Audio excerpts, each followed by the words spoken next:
skinny penis. Yeah, no. It's actually quite girthy. I think the first word was. I think the very first. That might be a new record. When I set a new record for demonetization. Don't we have What to do you wait? mean? The first word was girthy, Oh God. probably. Oh And girthy is no. just a descriptive word to describe Yeah, something yeah. that has great weight and width to it. That's true. That's true. Oh man. I could be Yeah. talking about an elephant. I could be talking about a hippo. I could be You talking were about talking about anything. a cucumber, a fruit, any type of An any. egg plant, even. Really, I mean, a whole lot of things could be described as girthy. Correct. A person could be described as girthy. Although we What? usually use other words to describe it, like stocky, large. Did you say I don't know. a purse? A person. Oh, person. Oh, yes, yes. Yes, you That's true. dingus. Sorry, that was rude. Anyways, Oh Lord, welcome everybody. we to John definitely Talks didn't to just wake Lamb up. And Land Talks to John. It's been a rough week. Yeah. I mean, so I guess okay. See, usually I have a plethora of topics to discuss because I am such His an life is so interesting. eventful. I know I'm such an interesting person, and I do so many cool things that like you need to know about. This week I have worked. Because he's lame. That was my week. Yeah. So sorry everybody. That's the episode. Thanks for tuning in. And no, Bye. stuff did happen to me. It's just been a lot of. We It's don't been have a an lot of. I outro mean, I song, guess I do could. we? I could tell. I could explain sort of exactly what I've been going through. Is 'Cause that? I don't think people want to hear what you've been going through, John. I know. What kind of podcast do you think this is? Yeah. Do you want me to offload my week on everybody? Well, I mean, you do it anyways in every Yeah, episode. but I So what's offload the new? fun stuff, not the. Oh, guess what? Okay. No, here, how about this? How about this? If there is no fun stuff to talk about, then you can offload your depressing life. Well, okay. They can see the other side of John. I will give a very truncated version, and I promise I am watching the clock. I will stop talking about this. Otherwise, you need to interrupt me at some point. How long? So I've noticed that I seem to go on tangents. I sort of start talking, and then how long ago did you notice this? Yesterday? like right before we started recording, I was looking at the last 45 episodes and realized that yeah, all you do is talk. I talk too much. I never shut up. I'm supposed to be the app. I forgot I have blue light glasses. Oh my god, you're supposed to hit me with a table at this point. Okay, anyway. So Watch out, Geo! Shout out to my grandma. She's in physical rehab right now. Sorry, don't want to put her problems out there, but they're physical rehab facilities designed to sort of help you get stronger and do various tasks. Like get on the treadmill and do push-ups and stuff, that kind of things. Plus, apparently, unload and load dishwashers, clothes washers, and dryers. That is something that's actually done. Yeah, that was the first training that they had was doing that. That's quite interesting. Yeah. Yep. But I am involved pretty directly in this, mainly because we live together. I live in her house and help her do things, right? Mm-hmm. Not to I don't want to give y'all too much information about me, a bunch of cyber stalkers on the internet. Yeah, they're so right, interested in you. She wanted to go to this physical rehab so that she can get stronger. She has an end goal of wanting to hike the Grand Canyon before her 82nd, 3rd birthday, something like that, which is coming up this year. It's a couple of months. Yeah, it'll this year or next year. I forget exactly which one, but right, that timetable's coming up pretty quick. So she's trying to get more and more active on it. And so she's, in this rehab facility and doing pretty great. But earlier this week, I think it was Wednesday, so maybe 4 or 5 days ago as of right now, I got woken up to a call that she was like, I want out of here. You gotta come bust me out of this facility. Oh my god. They're screwing things up, right? They didn't give me my blood pressure medication properly. I think I'm getting the flu or COVID or something. Mm-hmm. And it's just like, okay, all right, yeah, say less. I will be there not as soon as physically possible because, she called me, I think at like 11, somewhere in that range, right? Yeah. And woke me up to tell me that she wanted out, right? I was like, "Okay, I could be there by noon, I suppose, if you want to leave, like, immediately." Uh, but we also already have somebody coming out to talk to you and see how things are doing at 4, right?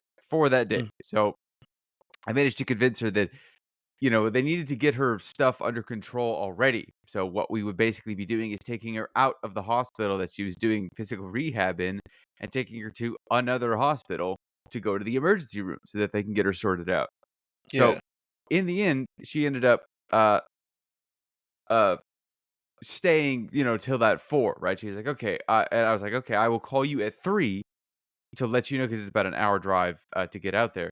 It's like, "I'll call you at 3 to let you know to ask and see if they have done anything and if you have changed your mind to any degree." And so, I went about my daily business, put in a couple of hours of work, blah, blah, blah.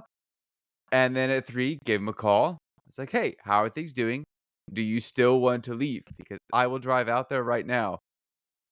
There's Uh-huh. a very small part of me that did not. I had this lingering thought in the back of my head that I'm going to get there and she's going to change her mind. Oh, no. And so I would basically drive out there an hour and then turn around and drive back, I had that You were thought in the back visiting of your my head. grandma, that's why. Say what? It's because 'cause you're visiting your grandma. Yeah, yeah. Right. I figured I could I thought that would be that thought occurred to me, but I stuffed that thought back down. I went, "No, no. She wants out. She's wanted out for like 5 hours. She's not doing well. We'll just take her to like the ER and they'll sort out her blood pressure and all this whatnot. And then, we'll be back to the standard fare, right? The next day." Yeah. And so, sure enough, I pack up and I drive out there, and I get there, and she's sort of half packed up because the other people that had gotten there before me they were coming at 4 already, were like, "All right, yeah, if you're gonna leave, we're gonna help you pack up." So they started packing her up. I got there, started helping them finish packing her up, and I had been there maybe 5 minutes when the like 3 nurses and a doctor came in and started talking to her. Was like, "Yeah, okay, so we've heard that you want to leave. Your blood pressure sort of out of whack." They had like swabbed her earlier for COVID and the flu and RSV or Mhm. something like that. And so they came in and they're like, "Yeah, we got the labs back. You don't have any of these things, so it's probably like a sinus infection." Mhm. Okay, fair enough. And over the course of about maybe 2 or 3 minutes, they sort of were talking to her being like, "Yeah, you're just gonna have to go check into the ER after this if you were to leave right now. So, why don't you stay the night, and we'll see if we can get you sorted out overnight, and Oh, if you still wanna leave in the no. morning, then we will discharge you, you know, fair enough, no bad blood on either side. We'll each go about our daily businesses." Mm. And so I was standing there packing up, right, hearing this conversation because 'cause we're in the same room. She's like 5 feet away from me. And so I'm hearing this conversation between them, and I'm packing up, and then in the middle of it, she starts becoming a lot more receptive to them going, "Well, why don't you stay the night?" Oh, And, no. and so I'm, like, packing up, and I just stop packing up, and then I lean against the wall, and I'm like, "I'm gonna not do anything until she says she wants to leave again." Yeah. And sure enough, by the end of the doctors and nurses conversation, they were like, "Yeah, stay till tomorrow, see how you feel. If you still wanna leave tomorrow, you can you can leave." Like, they weren't, like, preventing her from leaving. They were Yeah. just saying, They're "It's just for your best suggesting. interest if you stay. That way we can get you stable for tomorrow, then you can leave, and we will help you leave, you know, even we'll Yeah. make the process even smoother." And she's like, That's "Okay, wild. fine, fine, fine. I will stay the night. Get me sorted out. I'll see how I feel in the morning." Mm. And so I'm standing there having just driven an hour and basically structured my entire day around this moment right here. Now facing 2 options, right? Do I drive back to the house, which would be another drive that would probably be longer because it's now rush hour in the middle of Austin, basically. Oof. Yeah? Or Do you just and then, stay the night potentially with her? drive back the next day to get her out, right? So I'd have to Mhm. make that drive You'd 3 leave times. and possibly have to come back and then leave again. Yes, yes. Or do I spend the night there and see how she feels in the morning, and if she wants to stay, then I'll just drive back then, right? Mhm. I would be basically saving 2 hours, and so that's what I ended up deciding to do, is not making that drive multiple times back Yeah. and forth, and luckily for all of us, she ended up deciding to stay after all. So she's still there as of right now, she's still there probably till, like, Wednesday. Okay. She's, getting stronger. This is a net positive for everybody, basically except for me, and I'm willing to accept the loss, uh, you know, for the sake of her getting healthier and stronger. Mhm.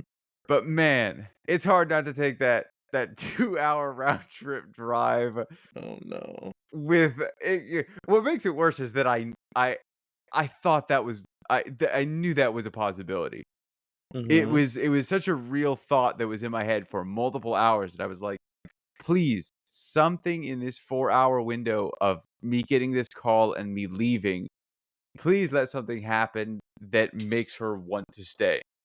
I Yeah. don't know why the doctors waited until I got there. Maybe they were like, "Ah, it's not real, she's News just bluffing." doesn't travel fast, I guess. I don't know. I don't know what happened. Maybe, like, when the other people got there was when they found out, like, maybe she just didn't tell anybody until I got there. Yeah. I don't know if maybe it became real for the doctors there, that it's like, "Oh, wow, yeah, her ride is here. We should probably convince her to stay at this point." Mhm, mhm. But it would have been It's nice. It would have been so nice if I didn't have to make that drive and coulda, because that I mean, it sound on kinda selfish if you ask me. that's what I yeah, yeah, yeah. I feel bad for everybody involved. You should. I I'm feel bad for gaslighting the you now. doctors.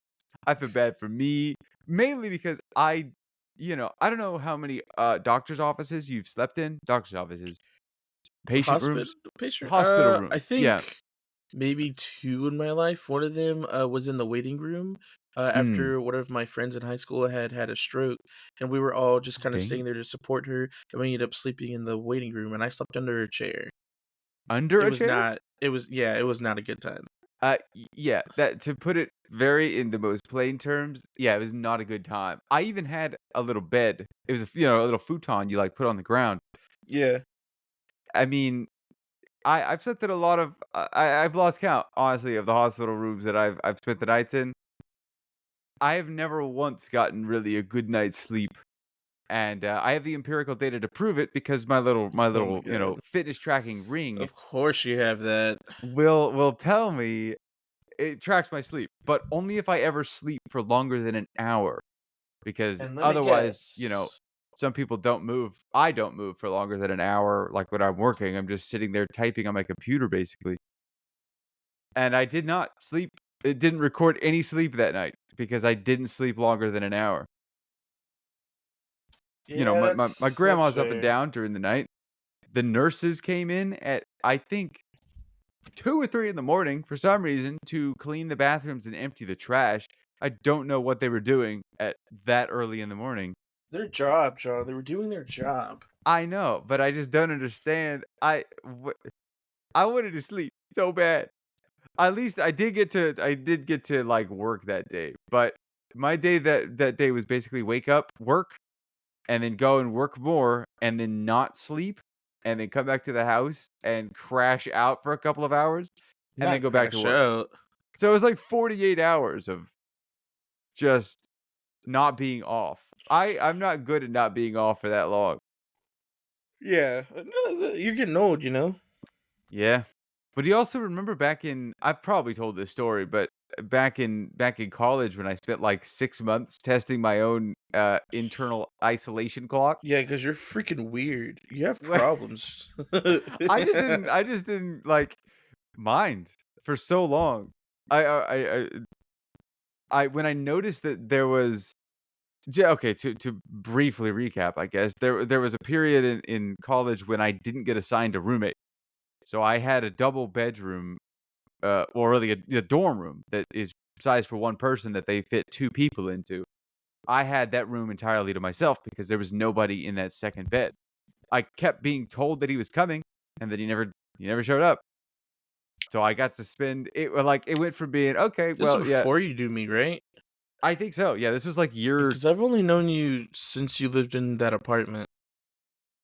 Yeah, I don't think you knew me when I was in the dorms. Mm. Yeah, so I think this would have been probably the semester before I met you, where it was. I mean, I didn't start off going, "I'm gonna see how long I can not talk to anybody and just be on my own." Because I was like, "I'm waiting for this person to show up and be in the room." And then, like, a week passed, and I then, just like, think 2 you're weeks passed. antisocial. Well, I certainly the I know a lot of people don't like to be alone. They don't like to be isolated. For certain periods, because I found out during that period that up to around 4 months, I thrive. I thrive in isolation. The Yeah. lack of interruptions, they let me I'm, like, always in a flow state, basically. It's Uh-huh. amazing. And it's crazy because this week, I've been in a house alone with, well, I have dogs that I have to take care of as well, that are they sort of interrupt my flow, and they haven't been inducted into the flow state yet. But there were 3 no, I got in a full day, and I hearkened back to that 4-month period where I was locked in for, like, 4 months back then, and I got locked in for 1 day and went, "Man, I can't remember the last time I have actually had this much free time." It's kinda crazy. You know, I honestly, as much as I'm a social person, I'm in that weird space between social and also not social at the same time. It's kind of weird. It's like an ambivert. Yeah, lean a lot more towards. I don't know. Like I'm social with like my circles, but like when it comes to going out and socializing, absolutely not. Uh, some friends are always asking me to go out all the time. Well, not all the time. They stop. And I had made a joke, and I was like, "How come you guys never invite me out?" And they're like, "Cause you never say yes." And I was like, "You know what? That's fair. I don't say yes because I don't go out. I stay at home, and that's what I do. If I You know do what? go out, No, it's with a different group of friends. Not saying that I don't want to go out with them, but it's just because the activities that we would get into. Because like that group of Mm, friends, they want to go out and drink, go to the bars, have a good time. My other mhm, group of friends, they want to go out and go to like the card shops and play tabletop games and things like that. It's like sure. would be cool to hang out with other people, but, like, they just don't fit the vibes. Um, Hey, that's but fair. I don't remember I think it was for my birthday. I was still working at my last job. I had taken the whole week off, specifically because, that week Dragon Ball Sparking Zero was coming out. But Oh, it was right, coming okay, I out remember towards this. the end of the week, Yep. and so I had those first, like, 2 to 4 days to not be playing the game, and definitely spent, like, the first day just, like, recuperating and just sleeping all day and just doing nothing and eating and whatnot, and then, like, the second, maybe 3rd day, I was just like, "Well, I had my lazy day, I wanna be productive," and it's been such a long time since I, like you said, been locked in, because there's no other distractions, that I was like, "Dang, I actually could get some stuff done." And, like, it's really peculiar because, you know, a lot of people, again, thrive in those social situations and, like, they need to socialize. I do too, but I do find that I am able to work my best when I am, like I don't wanna say isolated, but when I, like you said, don't have those distractions from other people and things like that. Um, I guess the best kind of example, which is also probably the worst example, was, back during, like, COVID times when I was depressed as hell. Okay.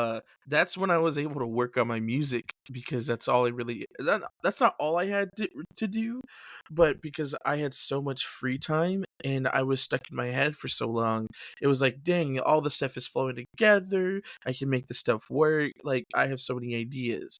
Nowadays, I try to work on music, the only I try to work on anything really, the only time I can work on it is, during my free time at work, when I get home and that's it, or on my off days. But when I get home after work or on my off days, I spend most of that time just recuperating from being exhausted all week. And so it Mhm. feels like I can't get anything done. It feels like I have to sacrifice that time to decompress and chill out and relax and rest in order to keep getting stuff done. But then a lot of times it just feels like I'm beating a dead horse because I can't get into the zone because I don't have time, you know? Yep. I think, I wanna say it was maybe a quote from Joe Rogan that, he said that when you need to be like, there's working, right? And then there's sort of creative working, right? The Yeah. job that you are having to do to support yourself to, keep going, but it's not necessarily like, making music or writing, for a living. And so he said when it's time to do that creative outlet, that you better be motivated and caffeinated, or caffeinated and motivated. I forget the exact quote. Same thing. Yeah, but I get caffeinated to work. So I think, but I almost never do that to, if I need to write, I don't ever Yeah, that's make fair. old big old cup of coffee, or Drinking energy I've been drink, yeah. tempted more and more to go to a coffee shop because I understand that I think I need the caffeine in order to lock in enough Mhm. and bring myself out of that slump state that I'm in I post. think so. You know what? Yeah. I think I'm gonna test that out. I'm gonna either get some coffee or get an energy drink one of these days. And I because do have a Monster on speed dial. just It's in my nope, backpack waiting. don't take it out right now. Don't just leave it there. We're No, not no, testing it no. out right now. Right now I feel No, energized those are right for now. your D&D days. But what was I Oh, gonna yeah. say? Yeah, no, my routine for the last like week and a half, 2 weeks, because I've been at this job for about a month now, just about. Nice. Yep. Like yeah, almost a month, starting sometime this week. Uh, I wake up, depending on what time it is. I rush to get ready. I go to work. Spend the day at work. I come home, or I get food on the way home. I come home.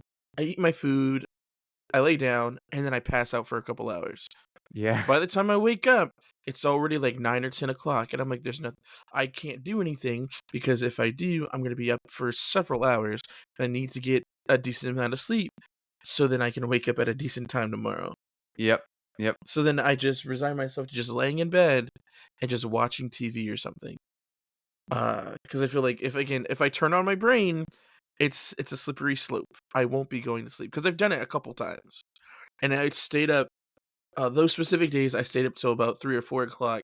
I wake up at 6:30. Oh, yeah. Uh, Yeah, that means it's a s- rough next day. yeah. Those were the few days that I did in fact drink coffee at work Yep. because I wasn't gonna because those days were rough because I would just because I so at my job, love this job by the way, so much better than my previous ones Nice. because um one of the biggest things that I disliked about my previous jobs is that I felt like I was being micromanaged all the time because they felt like they couldn't Ooh. trust us. Mhm. And it was very specifically other people, but because of I'm on that same team, they did it to all of us. And like Yeah, when yeah. I would always get my work done. Granted, towards certain points, I would slack off because it's like they're doing it and y'all don't have a problem, so I'm gonna do it. Then I realized, dang, that makes me look like a bad employee, so I stopped. Um, but Okay. yeah, and so like, uh, what's it called? With this job, it's not like that at all. I have a list of people I can report to, but I mostly report to my main boss, Anthony, who was also my friend, who used to be on the podcast, who was on the podcast at one time. Oh, yeah. Uh, yeah, bestie right there. Don't tell him I said that. But yeah, like I mainly report to him. If there's anything, if he's not there or like something that might be above him, I'll talk to the other management or whatever. Mhm. But I go to him if I need to report anything, if I have questions, things like that. Because everyone else is like, I don't know how to do maintenance. They don't sit here and tell you how to do your job.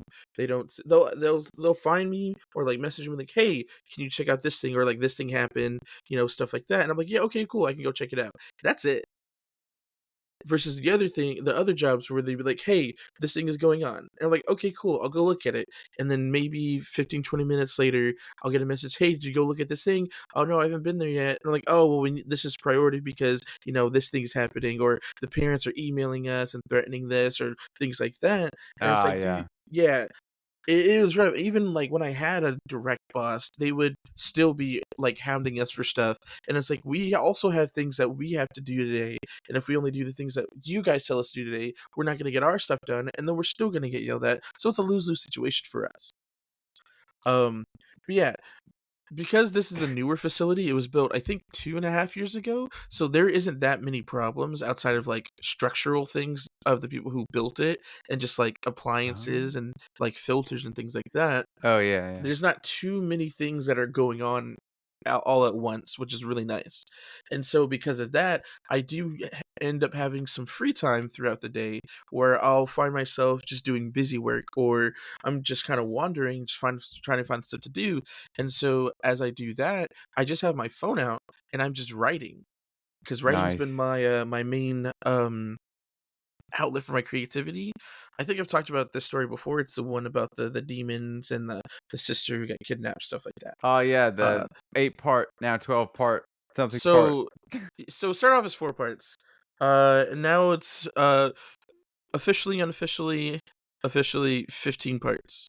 15. Uh, yeah, it was supposed to stop at 8, but so here's the thing. Okay, so let me explain my creative process. So with this one specifically, what I did is I summarized the main plot points in 4 parts. It was all originally one document. I was like, I don't want this to be like a story. I'm gonna just cut it up into smaller parts, and then it cut down into 4 parts. And so then from there, I started from the first part. I wrote that one, and then I started writing the second part, and then I got to the third part, and I was writing that one. But with the first and second part, I just wrote straight summary. Because it was gonna be just like I'm telling you a story of the things of events that happened. It wasn't gonna be "Oh, here's a narrative story where people are talking and, like, I'm telling you specific things and in detail about things that happened." It Oh, was just supposed sure, to be like okay. "Hey, this is what happens. This is the thing that's going on with that. Here's the story." It's supposed to be very straightforward, very expository, I guess. Okay. Um, and so then when I started writing the third part, somehow, some way, my brain switched. Oh, that's what it was. I stopped writing last summer after finishing that second part, and so then I came back a few months ago and started writing the third part. And as I was writing that part, my brain had switched and I started going from expository to, we have to write this in narrative format, and we have to know what they're thinking, what they're saying. We have to know everything that's going on, be very specific about everything. And so that third part kept getting divided into or into more parts because I was being a lot more specific. And once I finally finished that section for that third part, actually, which I was like, okay, maybe one or two other parts shouldn't be too bad. I go back to the main to the first part, and I do that same thing because I'm like, well, I can't start doing this here and not have it be like this at the beginning because that just is weird. So I went back and I did that, and as I was writing that, I was like, I only want each part to be maybe 7 or 8 pages, 7 to 10 pages. And so once I hit that point, I was like, okay, I'm gonna have to divide this into like tone shifts or like events, kind of divide each part. Or And maybe so chapters. yeah, chapters. Shut up. Are these Uh, 7 to 10 pages of summary or 7 to 10 pages of full script? it is now full script and like it's full dialogue and description and Oh, okay. exposition. Yeah. Yeah, this isn't just straight summary anymore. Uh, but yeah, I think the shortest part now is about 6 pages, and that is kind of an in between scene between two longer ones, because it's in the middle of a fight happening, because it's an action adventure style book at this point. Sure. Funnily enough, it's still not as long currently, at least, as the romance little novella I wrote. Because that one, Ah. each chapter was about 10 to I think 13 pages. Um, I don't know. Math isn't mathing right now, but anyways, yeah. And so while I'm at, I also did this at my last job. Whenever I had free time, or I would hide out even if I didn't have free time, I would hide out somewhere and I would just write the story because my brain is like, I have this idea, I have to make this come to fruition because if I Mm. don't, I'm a failure. Oh, sure. Yeah, okay. uh, and so I think while I was working at that job was when I had started it at that job. Anyways, but when it was reaching that point at that job, I was also kind of over that job anyways. I hated that job, so I didn't really care. And so that's when I really started like putting a lot more what's it called? A lot more detail and information into it. Uh so yeah, that's why it's 15 chapters whatever. At this point, I've written the finale already. Oh, Uh it's good. You gotta write the ending before you write the rest of it. That way you know where you're going.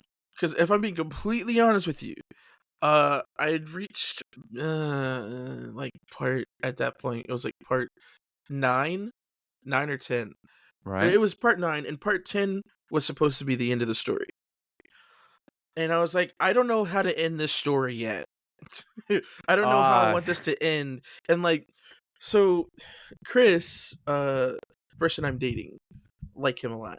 huh? I had sent him. I inform him about my stories all the time. He enjoys reading my stories. It's fun times. He critiques and everything like that. Sure. And one of his things is, why do I keep creating tragic characters? Okay.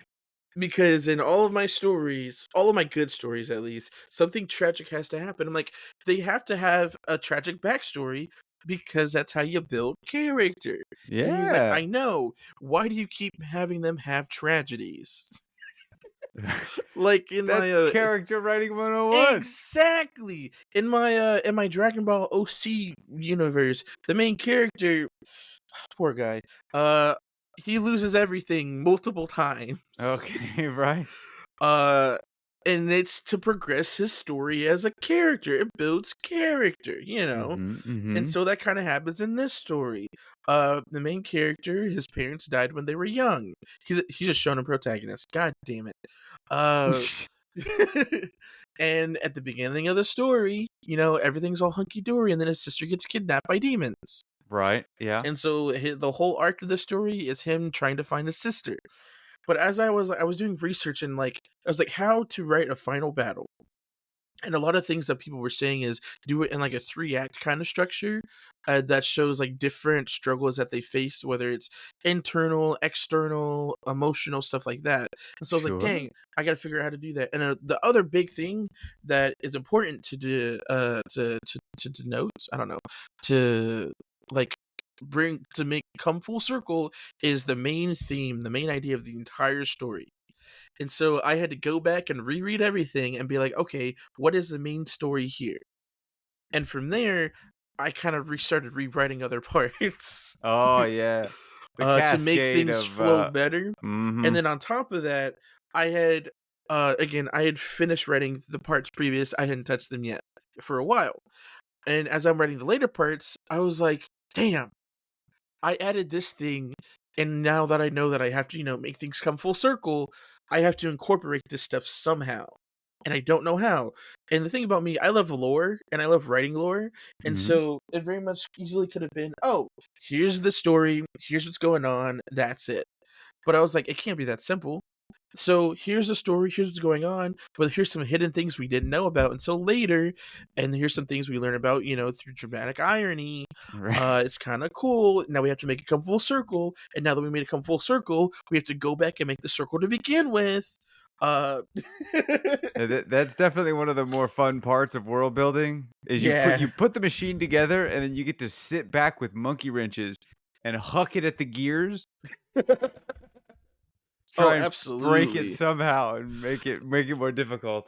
Oh, absolutely. The specific part that I have in mind is a part where he's basically fighting he's literally fighting an internal demon that has possessed his body. Um, and from there, he basically is being consumed by like this evil darkness or whatever that's consuming his soul, and he loses all of his memories. And he's just floating in this abyss, and he's just like, "What's going on? Where am I? How to get here? I can't remember anything." And then he starts seeing these memories. And each of these memories yeah, it's just some memories of his life. He's like, "Who are these people? Dang, that sucks. Whoever that is, their life is very tragic. Like they've been through a lot. Hopefully they're doing well." And then he sees a mirror, and it's like, "Oh wait, that's me." Okay. That sucks. Okay, yeah. And then, like, he's just like, "Oh, well, I guess I'm gonna die now. Oh, well." And then there's these little lights that pop up throughout, his armor and gear or whatever, and they're very specific spots that were gifts given to him by different people. One of them is his hair tie given to him by his parents, and then he has a flashback of what happened there. One of them is a dagger that he had from his friend who also died during the story. Yep, Uh, yep. One of them is from a little bracelet made for him by one of the village kids because he's his hero pretty much. And think of it almost like a friendship bracelet. Oh, And sure. then he also has like a little locket that was given to that him and his sister kind of share, which I realize I haven't even made any reference to at this point, but it's fine. Um and that happens, they all form like as spirits or whatever, and they kind of like speak to him briefly, and then his sister's there and she's like, "Hey, you can't forget who you are, blah blah blah blah blah, that's how Mhm. they get you." She doesn't say it like that. And then he has a flashback with his sister, and his flashback is when his parents died. And he basically sings her a lullaby, which was the lullaby sang to them by their mom. But what they don't know, and they find out later on, actually, rewind, he hums his lullaby to himself whenever he's like really anxious or overwhelmed. And I was like, dang, now I have to go back and find moments where he would hum this lullaby and write that in there because it makes sense now why he would do that. And so I went back to several different points in the story. I was like, oh, he did it here. Oh, it makes sense why he would do it here. He definitely Mm. did it here, but he doesn't remember the words or anything. So then in the flashback, it has him singing the words. Fast forward to towards the end of the story where he's fighting the final boss, the final boss, the main antagonist. Sure. I guess she's the main antagonist. What's it called? They sing the song. His sister sing the song. I don't remember. One of them sings the lullaby, and they find out that that's actually like a ward of protection from their ancestors this whole time. Ah, it's Uh, like the Harry Potter Voldemort sort of situation. The power exactly, of love. I exactly. knew it. That Uh, is the fifth element. yeah, but and that's kind of so the main premise of the story is one, defying fate, which when the friend character who dies, that's his whole shtick. He wants to be the hero of the world, and also he defies fate. That's his whole purpose in the story. The main character, his whole thing is, I don't care what happens to me. I've sworn to protect my sister, and I'll do so till death. And then the Nice. third one, I guess, with towards the sister would be familial bonds are stronger than anything in the world. So yeah, the fifth element is love. And those Nice. all kind of coalesce in the final battle during these three different arcs that happen. I do fear that I did draw it out too long, because I think the final battles asterisk Okay. are like 4 parts long, but it's different kinds of battles that happen. But it's really cool. And the I was gonna have him die because the story is Hmm. called The Legend of Marino, the Demon Touch Warrior. But after being critiqued of having every all of my stories have tragedy and end in tragedy, I was like, someone deserves to have a happy ending. So right now, as I'm Yeah. writing the finale, the ending, he's in a coma. Ah, Because so it's ambiguous. He might be he, out forever. yeah.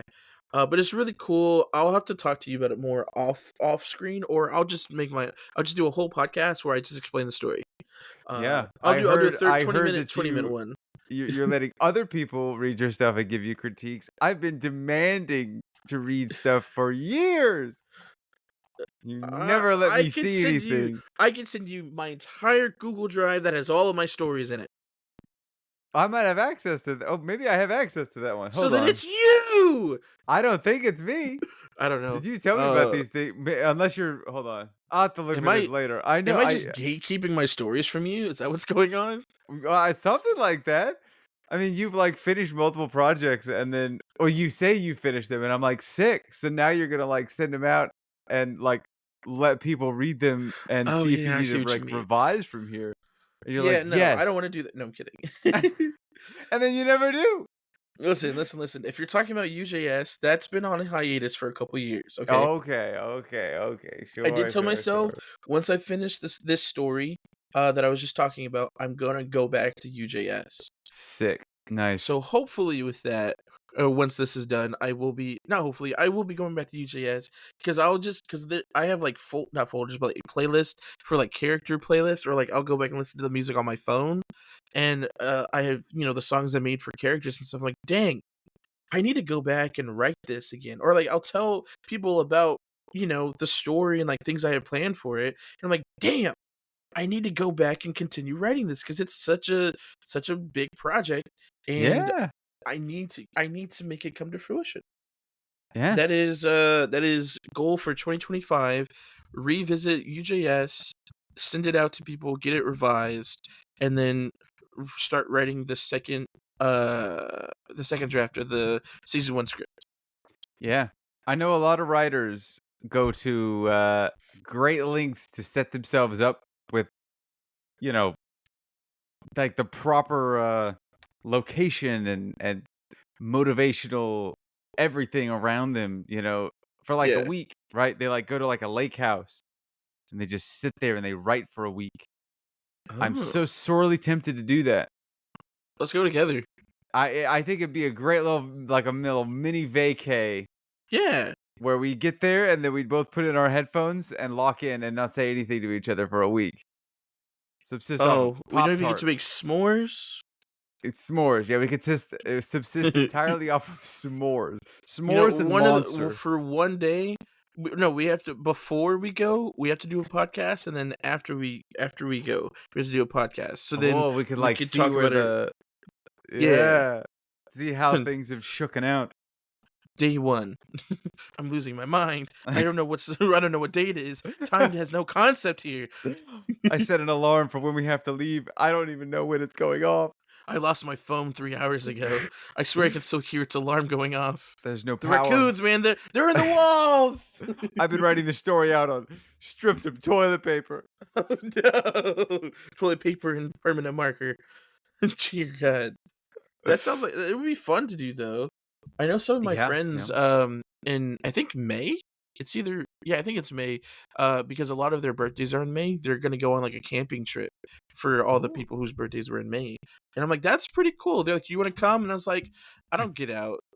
My birthday's not in May. Yeah, Yeah. sorry, I have to personally exclude myself from this. yeah, I gotta yeah. I haven't been officially camping before. I've been glamping twice. Oh, Uh interesting. Okay. so like I'm not a survival expert or anything, but I know how to put up a tent, kind of, with the Sure. manual. Uh, Well, every tent is different, not all of them are built the same. yeah, yeah, yeah, yeah. No, I think it'd be cool to go camping too, though. That would be pretty fun. Yeah. Weirdly, I just maybe super during the Super Bowl, I Mhm. put together all of the camping gear that I have accumulated over the years because I was just recently given the stuff that because back when I was in the Boy Scouts, Yeah, we had our own gear during that period, and then I mean, that was like 15 years ago that we did anything with it, and so was looking at it going, well, maybe I could go and camp. That'd be fun. It's been a long time since I've camped.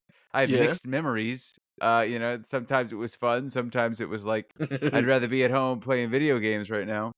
That's fair. But I do Uh, look at it with positive thoughts. memory? Yeah, at this stage of my life, I'm like, I kind of want to just go and see what adult me thinks of camping. You're gonna And go out there. This is stupid. yeah, well, I put together unfortunately, I don't know where my backpack is. I have like a proper hiking backpack Yeah, that I mean, it might not work now because it might be child sized, yeah. but it's I don't crazy know. because You're basically child size now. yeah, maybe so. It You could just have the actually end height. up Is working. all. Yeah, yeah. But I don't remember. I mean, like the bad memories that I have of it are right, like putting up a tent at 4 in the morning, or it's like 10 at night after we've hiked an entire day, It's Oh, cold, I'm yeah. exhausted, and I'm having to put together this tent so that I can sleep inside, and I'm, like, freezing and I can't feel my fingers. That's, like, the probably the one of the worst memories that I have of camping. That's camping, baby. Basically, yeah. So, like, the other day during the Super Bowl when I put the I tested out the gear and, like, made sure nothing had holes in it, and it was clean enough, I guess. I assembled it all together and crazily still have muscle memory for the 2 tents that I have used my entire life. I knew, like, That's how muscle memory works, bud. yeah, I laid it out and I went, "The last time that I did this, well, I mean, was 10 years ago, at least 10 years ago, and I have not seen or Yeah, it's touched kinda these tents old. since then." And I just bam, put Hmm. it together, got inside, and I went, "Yeah, this is nostalgic. I need to actually take this stuff out and try it somewhere." See, the times I went camping, glamping, whatever. Right. The first time I went, we had they had got an RV. I went with someone's family. They had got an RV. Mm, But we were like, no, we want to go camp outside. And so we had put up the tent outside. It was a big tent too, like very spacious. And so we were there. okay. The only thing is we didn't put down like a mat or like a blanket or anything before we put the tent down or like on the floor of the tent. So it was just we Mm. were just feeling all of the gravel and rock or like Oh, sticks yeah. and stuff just poking us. And that was probably the most uncomfortable part. But that was in the middle of the summer, so I don't have to worry about freezing. The second time I Nice. went, uh, we had got a little cabin. Was it a cabin? Or it was like an RV. It was not an RV, a trailer cabin kind of deal. So we weren't sleeping outside or anything, and it Mm. was also winter time, so thank God we didn't do that because I would have froze. But it's really cool because we had made like campfire, we had made s'mores, we had made breakfast in the morning. It was pretty cool. Oh, yeah, okay. It was a lot of fun.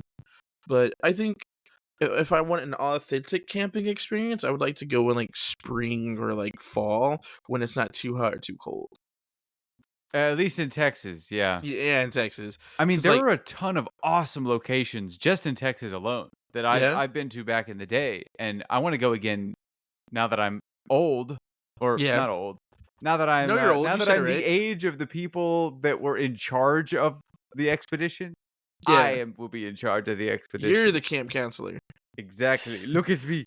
I am the captain now. I'm the captain now. That made me think. So when you were talking about your grandma, I was gonna say something. Mm. Uh, I didn't talk about one of my senior experiences because I work at a senior facility, so I have a lot of those now. Um, Senior experiences. Okay, yeah, sure. I work with seniors. What do you mean? Sure, sure. I work maintenance for a senior facility, and so there's only two of us who do maintenance. It's me and Anthony, and so we switch off on call. Which if there's an emergency, we get a call, we go check it out. And Sure. so um, this one night. I was just chilling, vibing at home, whatever. I get a call, and the way that it works at at this place is, they call the front office or the front desk, and because there's no one there, it'll go directly to our phones. And Okay. so, versus like at my last job where we had a specific separate phone that the on-call service calls. So I have to be very conscious of my phone at all times if I'm on call, It goes directly to your unfortunately. personal phone? Yeah, it doesn't tell them like our phone number or anything. Interesting, Um, okay. but yeah, and so I'll just get a lot of I'll get phone calls from numbers I don't know, and I can't ignore them Mm. because what if it's an emergency call, Right, yeah. And so, I had got a call, and they're like, "Hello," and I was like, "Hello, this is Isaiah at this property, emergency maintenance. What's going on?" They're like, "Hello, we are the paramedics from this facility, Oh, or this medical facility. We're returning one of your residents, but we're unable to get inside because he doesn't have his keys or his key fob. yeah, Is yep. or, like, can we get someone to come up here, like, and open the door?" And I was like, yeah, we can get someone to come out there. It's gonna be about 30 minutes or so, because I live Mm. 25 minutes out from my job. Sure. Uh, and so I was like, do I really have to go up here just to open up the front door so they can get Yeah. inside? Drive and so, thankfully, one of my roommates was home, and she works at night. Um, and so she's used to being up late. No, she had got home from work at that point, and she was like, "What's going on?" Because I was fully dressed in my work clothes. Because my plan was I would call a ride, I would call an Uber, I would go over there, and I would just stay the night there. Because I had worked the next morning, and I was like, a ride there is like $20. I'm not trying to get a ride there, get a Mm. ride back, Yep. and Yep. especially if in case something else happens, I'm already gonna be around. But yeah, thankfully, my roommate was like, "Yeah, I can take you." I didn't get charged for the Uber. So I go up there. Okay. I'm like, "Yeah, it should only be like 5 minutes. Shouldn't be too bad." And so I open the front door, uh, and they go in and like, "Hey, do you have a key to his bedroom?" Or to his apartment, and because again he doesn't have his keys. His wife is home, but she might not hear us because she's probably asleep. Because at this point it was like 3 o'clock in the morning, Oh 4 o'clock in the gosh. morning. Yeah, it was rough. And so I go over there. I unlock, like I knock a couple times. I wait to hear the response. There isn't. I open the door. We're going inside. They're bringing the guy in, and the wife is like, "Hello." Oh And gosh. and they're like, "Oh, hey, emergency services, blah blah blah blah blah. Oh, we're here with your husband." She goes, "Oh, my husband's in the hospital right now." And they're like, "Oh no, we have him here, or we have him. We brought him home." And she goes, Yeah. "Oh, he's coming home. When's he coming home? He's here. Do you want to call it to your wife?" And then he called her name. Her name was like she was like Sherilyn. It's me, honey. And she goes, "Oh, you're home." Oh my gosh. And then from there, they're like, "Do you want us to put you in the bed?" And he was like, "Yeah." So they go to put him in the bed, and they're just kind of talking with each other.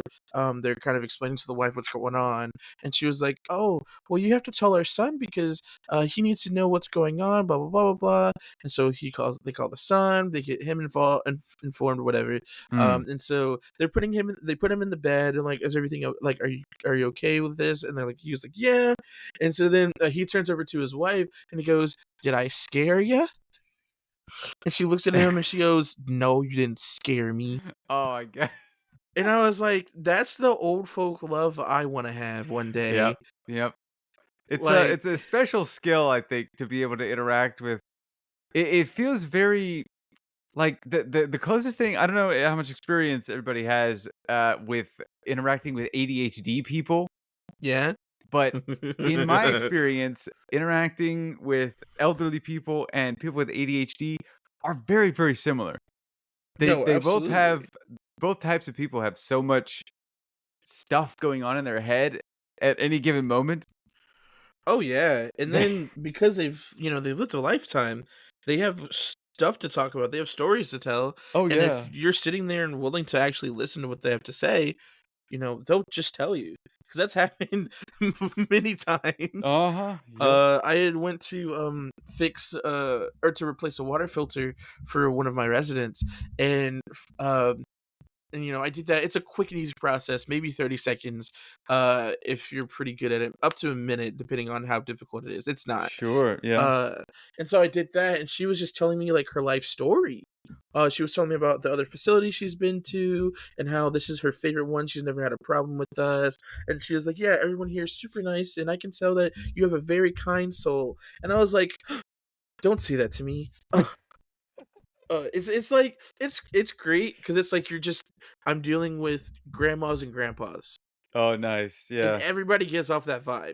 Granted, it's different vibes for each one because some of them are very sweet. Some of them are sweet, but have a bit of an attitude. Some of them are a little crabby and Mm. grumpy. But like, it's just like you're dealing with grandparents, and I've got a facility full of them. That's amazing. Yeah. And I think my favorite thing is, because I haven't met everybody, obviously, but I'll keep running into people. I have no idea what their name is. Vaguely remember I've talked to them before, or like I've been to their apartment recently, and they're like, "It's Isaiah, right?" And I'm like, "Oh yeah, yeah, it is. Oh, I remembered. Oh, I'm so glad." And I'm like, Nice. "Oh," but then I've also been called Sammy, Xavier, Oh, okay. Anthony, which that's my boss. Sure. Andrew, Yep. who's another person who lives there or who works there.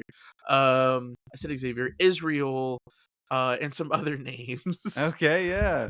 But there's some people who I'll introduce myself to them, or they'll introduce themselves. I'll introduce myself, and they'll be like, "I'm not gonna remember, and I'm so sorry." It's like, "Hey, it's totally fine. I can't blame you. I'm Mhm. probably not gonna remember either." Like, there's so many of us here. It's totally fine. Do they give you Um, like a lanyard with your name on it or like a name tag? I'm getting like a name badge. I think they ordered it. They're just waiting for it to get here. Nice. That's very Um, cool. yeah, no, it's gonna be super sick. So then they'll know who I am. I do have to because a lot of people still don't know who I am. I do have to be very like very noticeable whenever I go to their apartments, and like knock on the doors. And before I go in, I'm like, Mm. "Hello, I'm maintenance. Oh, My yeah, name yeah. is Isaiah." Because there may or may not have been complaints. I don't know if Anthony was messing with me about it, but some people might have made complaints like, "We don't know who this was, and he came to our apartment. He fixed our stuff. We just didn't know who it was." And like they do everything they can to make sure that it's a very safe community. And it very Nice. much feels like just one big neighborhood, and it's really cool because like people will just be vibing with other people. We have areas where they can just do puzzles. Like in the common areas, as you walk around, you'll just see some of the residents just out there just doing puzzles with each other, and they're sitting there looking very intently for one specific piece, and they're like, "I can't find it," and then they're like, "Okay, let me look for it. I'll help you." I don't do that. That's somebody else. Sorry. Sure. Um, but, like, we have events for them every day, like, we do beanbag baseball, I think every Friday they have a happy hour at 4 o'clock. A lot of people have a lot of fun at the happy hour. Yeah, I Uh, imagine. but you have other people who they can't enjoy happy hour because it messes with their medicine, or, like, it just isn't gonna work well with, Oh. like, their body, and so, like, they'll ask, like, "Hey, so what events are going on today?" I'm like, "Oh, we have this going on, we have that going on, I think happy hour's at, like, 4." They're like, "Oh, I miss when I could go do happy hour." Oh, man. Yeah, there's also, like, sad stories too, because like, a lot of them, again, they're elderly, they're seniors, and their ages are 55 plus, Hmm. and that plus is a very big plus because 'cause I've Yeah. met some people on my property who are in their 90s, Oh, wow, and I'm like, okay, yeah. "Whoa," I think the oldest person I met so far is 95. Wow, that's And I was like, amazing. "Whoa, that's Yeah. crazy."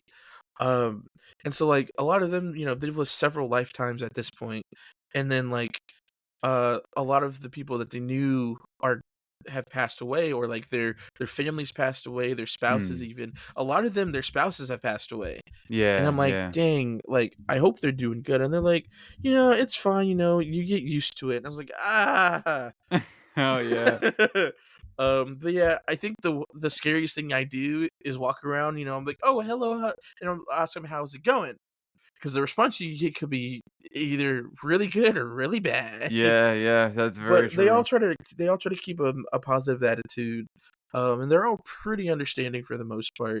Um, and like it's interesting too because it's a predominantly like most of the people there are like Christian, Oh, but sure, okay. there are people who aren't, and I just remember, going into one of I think it was the media area? No, it was the activities area, and I was going there to do something, and there were some people sitting there. It was three little old ladies, and, they were just talking about spring break, and they were like, "Yeah, I remember back when it was called Easter break," and they were just talking about that, and then one of them, I believe, was, Jewish, because she was like, "Yeah, well, I think they changed it to that because when you guys do your Easter break, we do our Passover." And so they had to change it to spring break. So, you know, it wouldn't be a problem for people who weren't, Christian or whatever. And it's like, Oh. wow, talk about community for real. Yeah, you get to learn something every day. I also didn't know that either. Yeah. Yeah. I think my favorite experience so far though is I went to work on somebody's what did I do? I went to work on somebody's something. And I went there, they didn't answer and the door was locked. So I was like, "Okay, I'll come back later." I knocked or, like, came back later, knocked again. There was no answer. I thought the door was locked. It was just hard to open the door.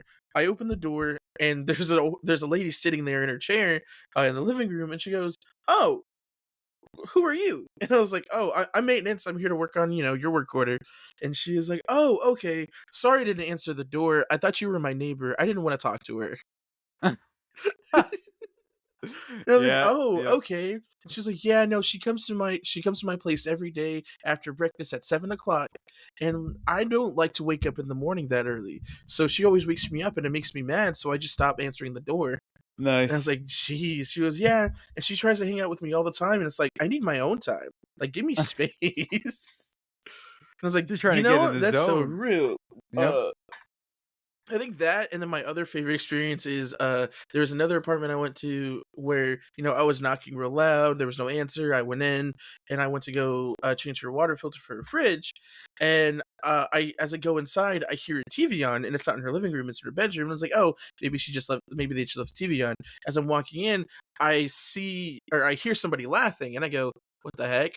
And so, I tiptoe over to the bedroom, and I'm like, hello. And she's just looking at her phone. You just hear like baby laughing videos, Oh, and guys, she's just yeah. laughing at him.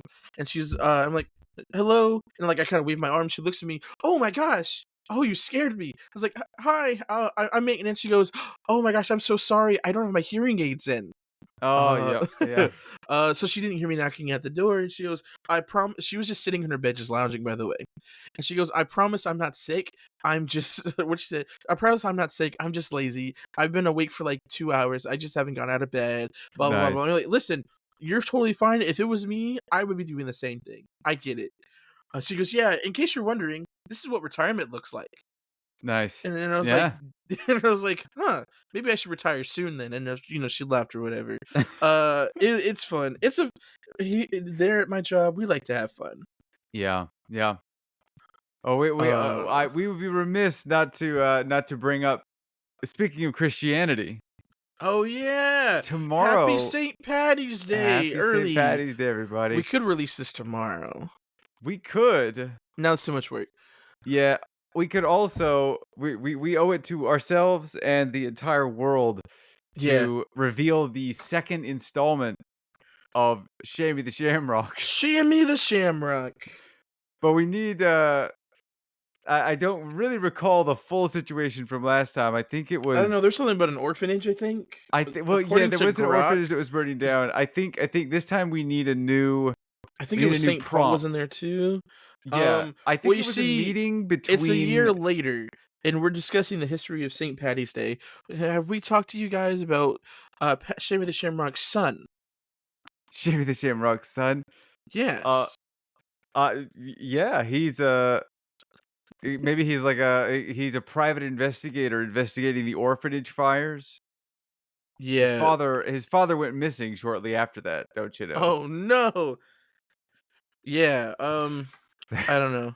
My Do you wanna brain do you is were you mush. Shammie last time? I forget who was Shammie. I think I was I think we might have interchanged, low key. I think I was a mute flower on the ground, and You then were a mute flower. That's right. I was St. Patrick, and then yep. I think you turned into Shammie the Shamrock.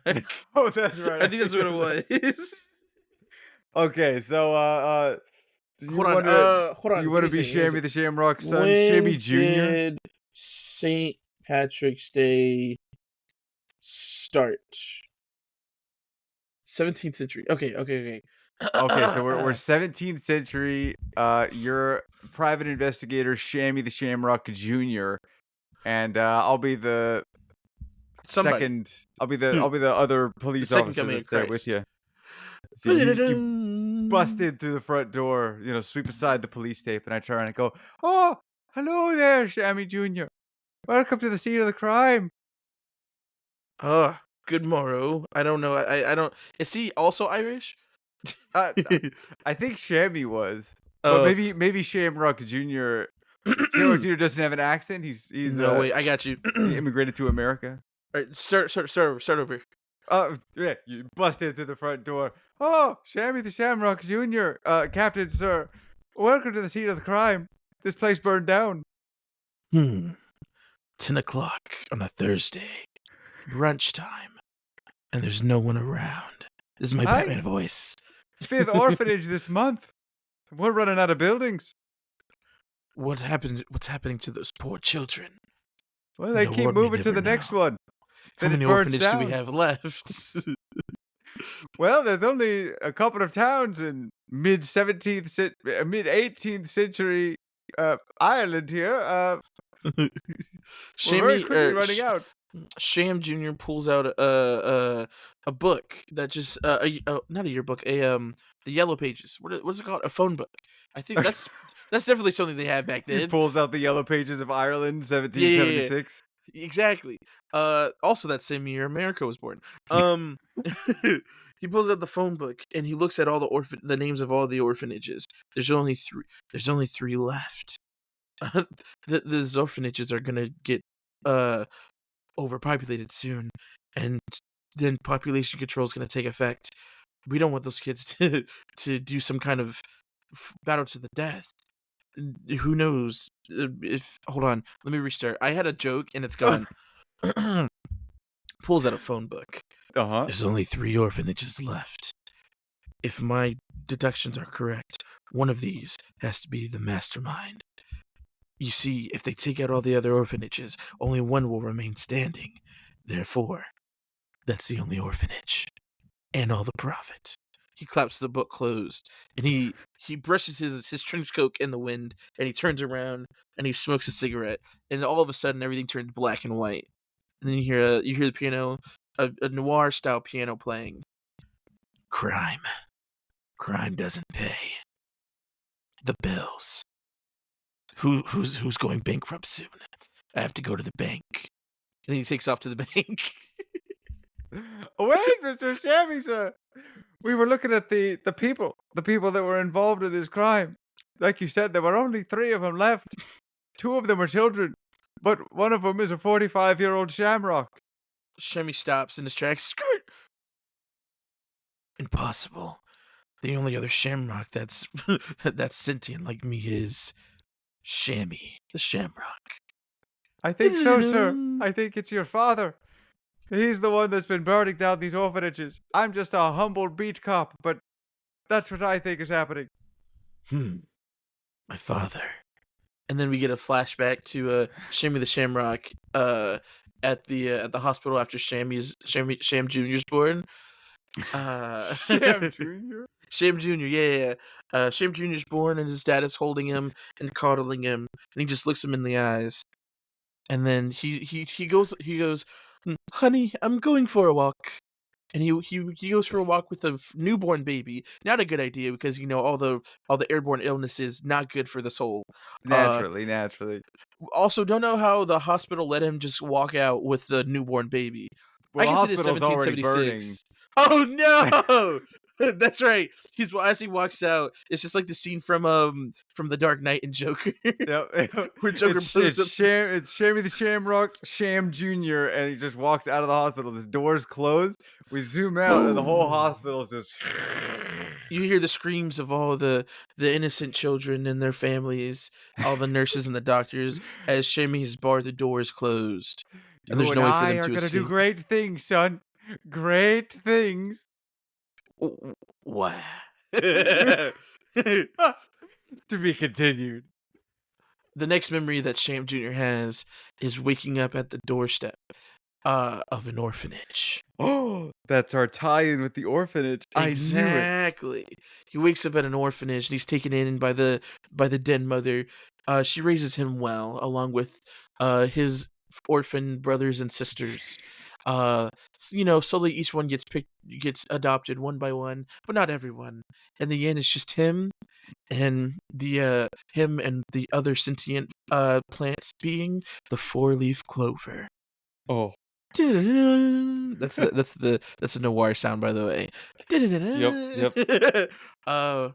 One day, the orphanage burned down along with the dead mother and the 4-leaf clover.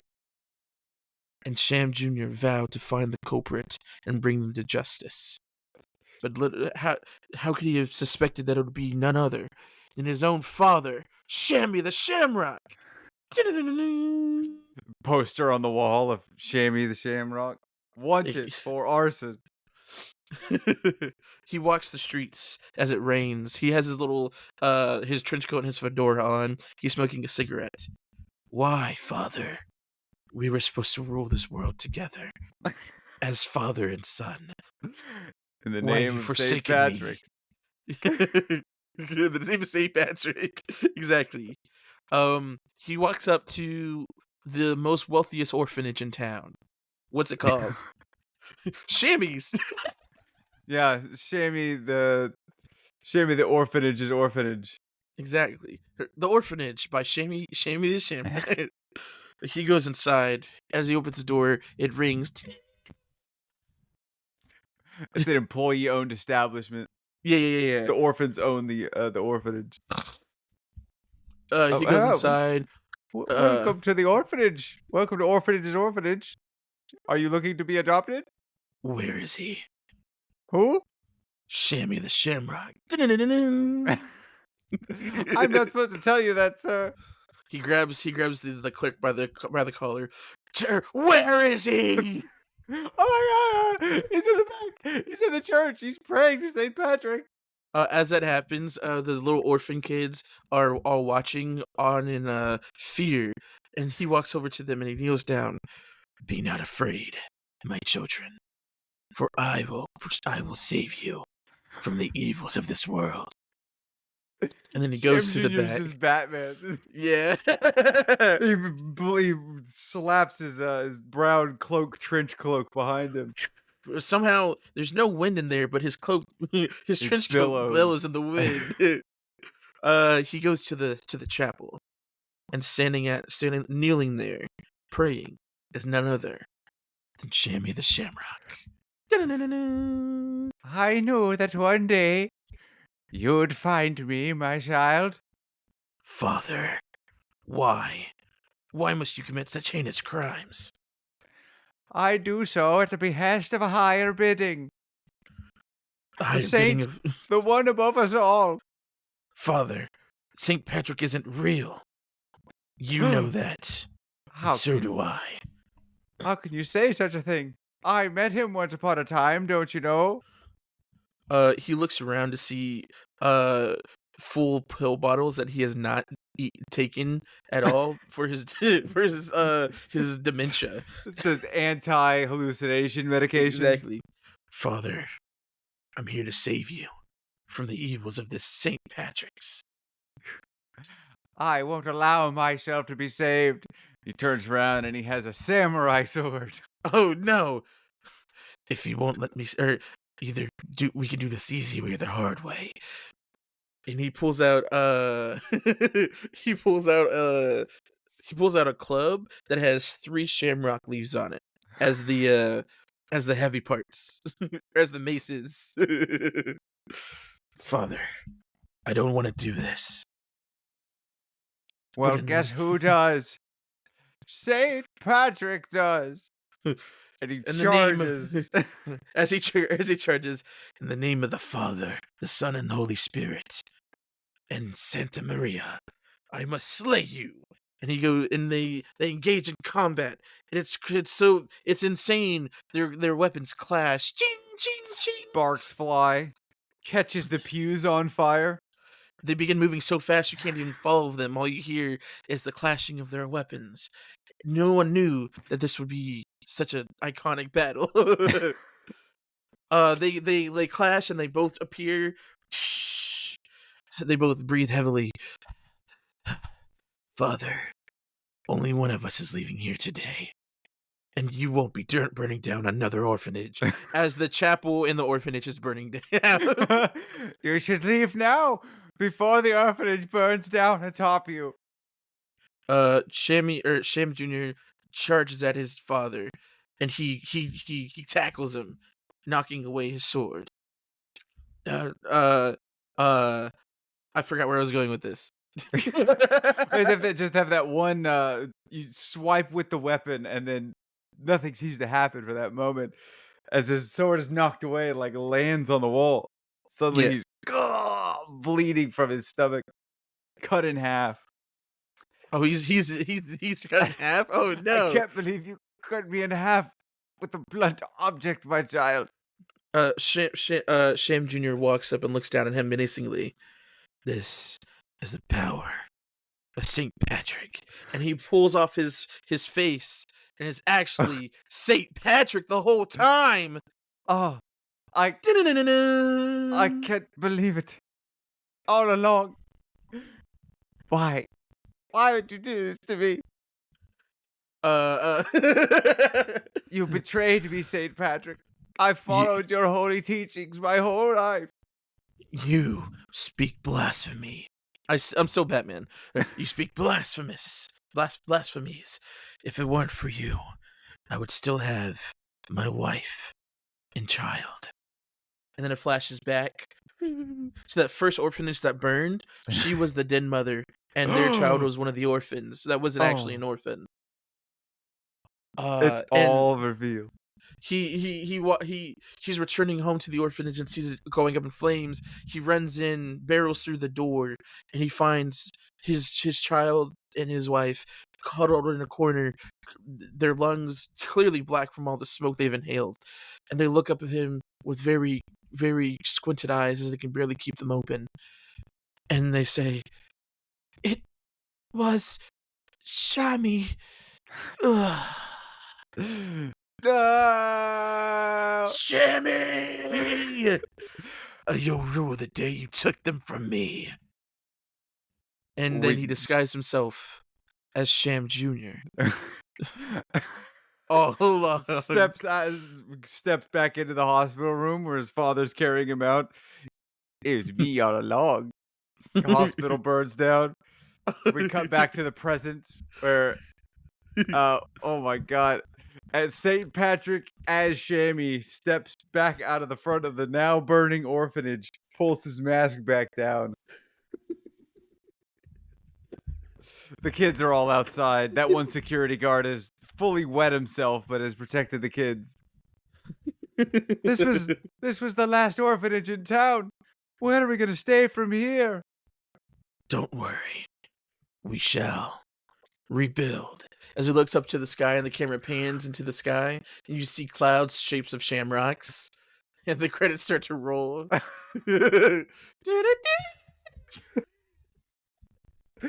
Beautiful. We cut to the audience watching this movie, crying their eyes out. Yes! Yes, I knew it!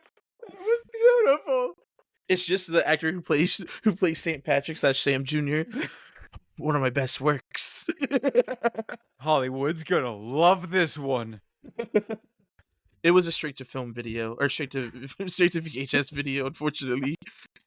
There's a little text box that pops up on screen. Shammie the Shamrock, the actor that played Shammie the Shamrock Jr., died shortly after that. Yeah. His movie was released straight to VHS. Oh yeah, it's a straight to VHS sequel. That's what it was. Unfortunately, nobody has VHS players anymore. It was relegated to the Library of Congress and never seen again. You see, everybody went to go see Shammie the Shamrock, the origin story, the original story, because it had a very big. It had Bruce Willis as Shammie the Shamrock. Oh, but because he wasn't a part of this one. Or Nobody was rather, interested. he was just there for the last 5 minutes. Right. They felt like it was just a cameo, and it did not do well in the box office. Yep, it was a bomb for sure. Yep. What's your Letterboxd review For Shammie the Shamrock 2, the Shamrock Rises? Shamrock Rises. Oh yeah, probably that's a solid 3 out of 5. I would say. Oh no. Middle of the pack. You know, I think with some revisions, we can make this a real smash hit. Or maybe we just save it in the third sequel, or in the second sequel, the third movie. There could be a sequel to the sequel. Yep. Shammie the Shamrock 3. The Shamrock Returns. The Night of the Shamrock. Next year, everybody. Next year on John Talks to Lamb. Thank you, everybody. And good night. Whoa, we gotta hit the button now.